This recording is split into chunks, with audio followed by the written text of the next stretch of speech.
ciidanka BSF waxay maanta howlgal ku tageen magaalada Ceeldaahir iyo deegaanada ku heeran ee gobolka Bari. Howlgalka ayaa qayb ka ahaa howlgallada joogtada ah ee ciidanka BSF ay ku adkeynayaan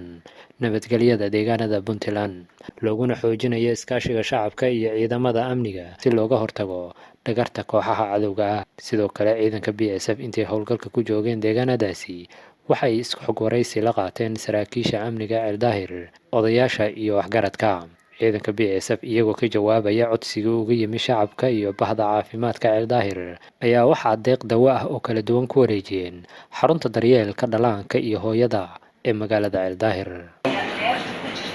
odayaasha saragno booliiska saragno gudoomiyaha degmada saragno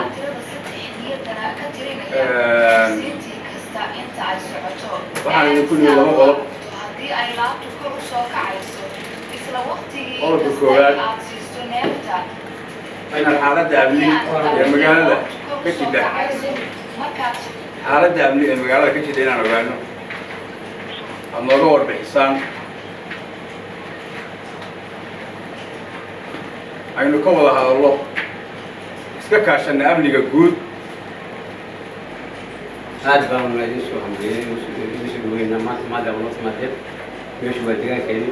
waa Ceeldaahir anaga waa rusii dhalaanka caruurta wax badan bay u baahan meel badan oo geesaan oo kale wala socdo aweyka kantaan waa dawladda oo xaqiiqda la yaqaan meesha yimaadaan markay sawir soo hambeeyayna waa la soo dhaweynaa hadda dib oo maanta laga qoofo aan meel waxba ka soo taagan ma ogin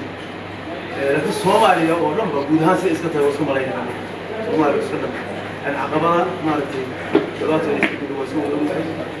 wax Ceeldaahir bintiga ma ogin hatta wada shaqeynta diyaar baan u nahay waa mid weynayna wada shaqeyn wanaagsan hada inuu baaba ku jira waxa ku jira iikeen